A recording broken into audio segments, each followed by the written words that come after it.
Oi pessoal, tudo bem com vocês? Eu estou aqui fazendo a gravação do PET, o plano de estudo estruturado, tá bom?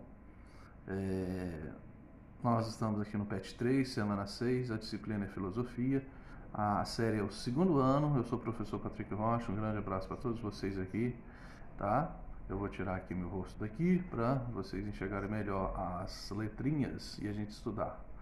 Vamos lá, semana 6, conhecimento a priori e a posteriori. Tá, vamos ver o que é isso aqui, tá certo? Conhecimento a priori e a posteriori. Quando alguém diz, esta bola é branca, afirma coisas com base no conhecimento sensível, que não apresenta necessidade de lógica e universalidade. Kant chamou esse tipo de conhecimento a posteriori, ou seja, o conhecimento adquirido depois da experiência, entendeu? A posteriori é depois da experiência.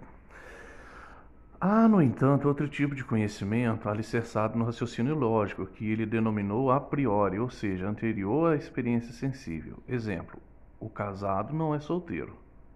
É? Claro, né? A gente vai pensar, né? O triângulo tem 3 lados. Podemos perceber que esse tipo de afirmação, juízos são o estabelecimento de relação entre duas coisas. Se baseiam no conhecimento a priori, ou seja, o predicado está implicado no sujeito, ou faz parte do próprio conceito. Sendo assim, os juízos do conhecimento a priori são explicativos ou analíticos, e nada acrescentam ao que já é conhecido. Já o conhecimento fundamentado na experiência sensível, cujo predicado não está implicado no sujeito nem faz parte do conceito, são conhecidos como juízos empíricos, ampliativos ou sintéticos. Os juízos analíticos são necessários, são assim e não podem ser de outro modo, e os juízos sintéticos são contingentes, são deste modo, muito embora possam ser de outro. Não resta dúvida de que todo o nosso conhecimento começa pela experiência. Efetivamente, que outra coisa poderia despertar e pôr em ação a nossa capacidade de conhecer, senão os objetos que afetam os sentidos, e que, por um lado, originam por si mesmas as representações e, por outro lado, põem em movimento a faculdade intelectual e levam-no a compará-las, ligá-las ou separá-las, transformando assim a matéria bruta das impressões sensíveis no conhecimento que denomina experiência. Assim, na ordem do tempo, nenhum conhecimento procede em nós a experiência, e é com esta que todo conhecimento tem seu início. Kant, Crítica da Razão Pura.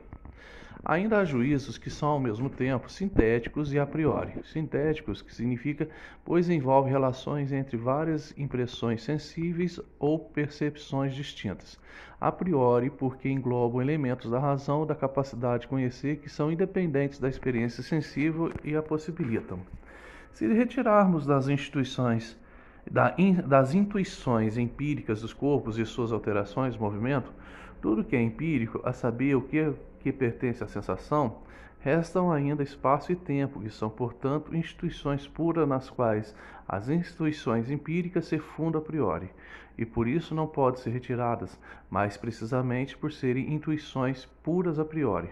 Provam que são meras formas de nossa sensibilidade, que deve preceder toda intuição empírica, isto é, percepção de objetos reais em conformidade com as quais os objetos podem ser conhecidos a priori, embora é certo apenas como aparecem para nós. Immanuel Kant, né? O conhecimento na concepção kantiana é composto entre sensibilidade e entendimento. A sensibilidade é a capacidade humana de receber as impressões sensíveis, de intuir. Já o entendimento é a capacidade de pensar as representações da percepção. Sem sensibilidade, nenhum objeto nos seria dado. Sem o entendimento, nenhum seria pensado. Pensamentos sem conteúdo são vazios. Intuições sem conceitos são cegas. Também a frase de Kant. Dessa forma, Kant estabelece o limite do conhecimento humano. Para que se conheça algo, este algo tem de ser conformado pelas intuições a priori da sensibilidade, que são as noções de espaço e tempo, e pelos conceitos a priori do entendimento. Kant chama esse objeto formado de fenômeno. O ser humano só pode conhecer a representação de objeto como essa representação lhe aparece na consciência, E esse parecer tem regras. Sem essas regras de conformação, o ser humano não receberia as impressões sensíveis, não criaria representações, não pensaria e, portanto, não teria conhecimento. As investigações kantianas deixou claro o limite do conhecimento humano. Só podemos conhecer fenômenos, isto é, representações, que são conformados pelas intuições da sensibilidade, pelas categorias do entendimento humano. Assim, é apenas por meio da forma da intuição sensorial que podemos intuir a priori, mas por esse meio podemos apenas conhecer objetos tal como eles podem aparecer para nós, para nossos sentidos, e não como podem ser em si mesmos. Com esta linha de argumentação, Kant provocou uma revolução na teoria do conhecimento que ele mesmo designou como virada copérnica na filosofia, reafirmando que o homem é o centro do conhecimento. O ser humano não é agente passivo que recebe informações, mas atua decisivamente na constituição do conhecimento e do que compreende como realidade. O conhecimento seria em grande parte produto da atividade do sujeito que conhece. Ele vai dizer aqui na fundamentação da metafísica dos costumes: só um ser racional tem capacidade de agir segundo a representação das leis, isto é, segundo os princípios, ou só ele tem uma vontade. A vontade é a faculdade de escolher só aquilo que a razão, independentemente da inclinação, reconhece como praticamente necessário, quer dizer, como bom. Mas se a razão só por si não determina suficientemente a vontade, numa palavra, se a vontade não é em si plenamente conforme a razão, como acontece realmente entre os homens, então as ações que objetivamente são reconhecidas como necessárias são subjetivamente contingentes, e a determinação de uma tal vontade, conforme as leis objetivas, é obrigação. Quer dizer, a relação das leis objetivas para uma vontade não absolutamente boa apresenta-se como determinação da vontade de um ser animal. O ser humano tem, portanto, livre-arbítrio. É um ser não apenas racional, mas tem sentimentos, emoções, impulsos, e suas atitudes e ações podem sofrer influência por parte de interesses pessoais. Nessa perspectiva, a fonte da ética ou da moralidade humana é a razão, no sujeito transcendental. A fonte e as consequências dessa ética fundada no sujeito, Kant designou como imperativo categórico. Age de tal modo que a máxima da sua vontade possa valer sempre ao mesmo tempo como princípio de uma legislação universal.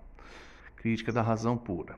Além de tratar do conhecimento e da moral, Kant voltou-se também para o juízo estético e a investigação do belo. Ele procurou explicar a arte e o belo a partir da superação dos critérios do objetivo e do subjetivo. A experiência estética, isto é, o juízo de gosto sobre o belo, é diferente da mera sensação de prazer particular. No entanto, quando se afirma que uma coisa é bela, espera-se que as outras pessoas compartilhem do mesmo juízo. Quando se diz, por exemplo, veja a beleza dessa flor, espera-se que essa beleza não seja algo percebido apenas pelo indivíduo que exclamou. Um juízo estético, então, apesar de ser essencialmente subjetivo, pois advém do prazer de cada um, pressupõe universalidade subjetiva. Para Kant, a arte não é a imitação pura e simples da natureza, embora para ele o belo natural seja superior ao belo. Então vamos lá para as atividades, a gente vai direto para as respostas, tá bom? Immanuel Kant dedicou sua crítica da razão pura à questão do conhecimento. De acordo com o que escreve o filósofo alemão na abertura da parte sobre a razão em geral desta obra, todo o nosso conhecimento começa nos sentidos, vai do entendimento e termina na razão. É a letra C, ok? Número 1C.